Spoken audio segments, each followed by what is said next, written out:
Bulletin में सबसे पहले बात फारूक अब्दुल्ला के बेतुके बयान की, जिससे लोगों का गुस्सा जो है वो फूट पड़ा है। अब से कुछ देर पहले बीजेपी ने फारूक अब्दुल्ला पर करारा वार किया।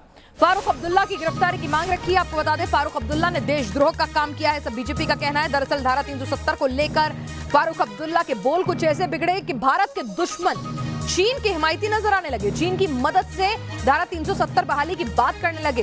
वो चीन जो भारत के सैनिकों की मौत की वजह बना, वो चीन जो बार बार गद्दारी करता है, चालबाजी करता है, वो चीन जो हमारी जमीन हड़पना चाहता है, वो चीन जिसके हाथ भारतीय सैनिकों के खून से रंगे हुए हैं, वो चीन जो दोस्ती की नजर में धोखा करता है, पीठ में छुरा घोंपता है, और उस चीन की मदद लेकर फारूक अब्दुल्ला कश्मीर में धारा 370 जो है उसकी बहाली चाहते हैं। बीजेपी ने कैसे पलटवार किया अब्दुल्ला के इस बेतुके बयान पर, जरा सुन लीजिए।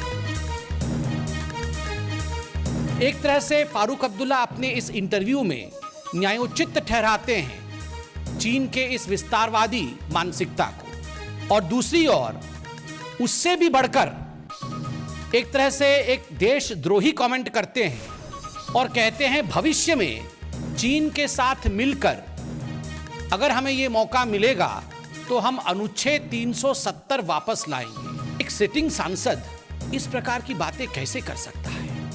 कैसे वो कह सकते हैं कि किसी दूसरे देश के साथ मिलकर हम अनुच्छेद 370 वापस लाएंगे? अनुच्छेद 370 का हटाना, इसको लेकर एक डेमोक्रेटिक कंट्री में, एक लोकतांत्रिक देश में आपके मन में किसी प्रकार का रिजर्वेशन है, आप उसके खिलाफ कहना चाहते हैं, आप स्वतंत्र हैं। किंतु यह कहना कि दूसरे देश के साथ मिलकर हम अनुच्छेद 370 ले आएंगे, यह अपने आप में न केवल समझ से बाहर है, न केवल निंदनीय है, मगर सही मायने में कहा जाए तो यह देश विरोधी स्टेटमेंट है। This is absolutely seditious. देश विरोधी बयान दिया है फारूक अब्दुल्ला ने। क्यों ना उन पर देशद्रोह का केस चले, क्यों ना उनकी गिरफ्तारी हुई, ये सवाल अब आवाम पूछ रहा है। उनके अंदर रोष है, आक्रोश है, लेकिन ऐसा पहली बार नहीं है कि फारूक अब्दुल्ला से यूं देश विरोधी बातें निकली हों। जब अब्दुल्ला परिवार ने देश के खिलाफ बात की है, ऐसे कई मौके आए हैं। पहले पाकिस्तान प्रेम जग जाहिर था, अब चीन के साथ फारूक अब्दुल्ला कश्मीर से आर्टिकल 370 हटाने का सपना देख रहे हैं। आइए आपको दिखाते हैं अब्दुल्ला के बयान के बाद किस तरह से पूरे देश भर में नाराजगी है और उनकी गिरफ्तारी की मांग उठ रही है।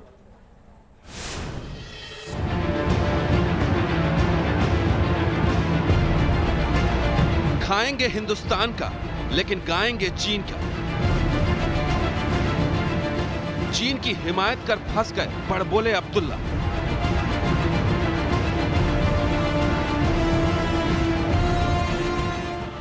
गद्दार अब्दुल्ला के खिलाफ देश भर में है गुस्सा। लगता है फारूक अब्दुल्ला ने ठान लिया है कि वो नहीं सुधरेंगे, लेकिन इस बार तो फारूक अब्दुल्ला ने गद्दारी की सारी हदों को पार कर दिया है। कल तक पाकिस्तान की हिमायत करने वाले फारूक अब्दुल्ला अब हिंदुस्तान के दुश्मन नंबर 1 चीन की शान में कसीदे पढ़ रहे हैं। आर्टिकल 370 हटने से बौखलाए अब्दुल्ला ने एक कार्यक्रम में ऐसा विवादित बयान दे दिया जिसे आम हिंदुस्तानी कतई बर्दाश्त नहीं करेगा।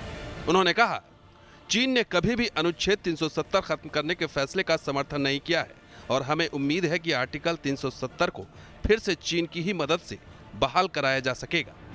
आप जैसे इस वरिष्ठ नेता अपने आप को कहते हैं मुसलमानों का, और वो ऐसा बयान देंगे कि हम देश के अंदर चाइना का साथ लेंगे, तो आपकी राष्ट्रीय भक्ति कहाँ पर है? कैसे दिखाई देती है आपकी राष्ट्रीय भक्ति?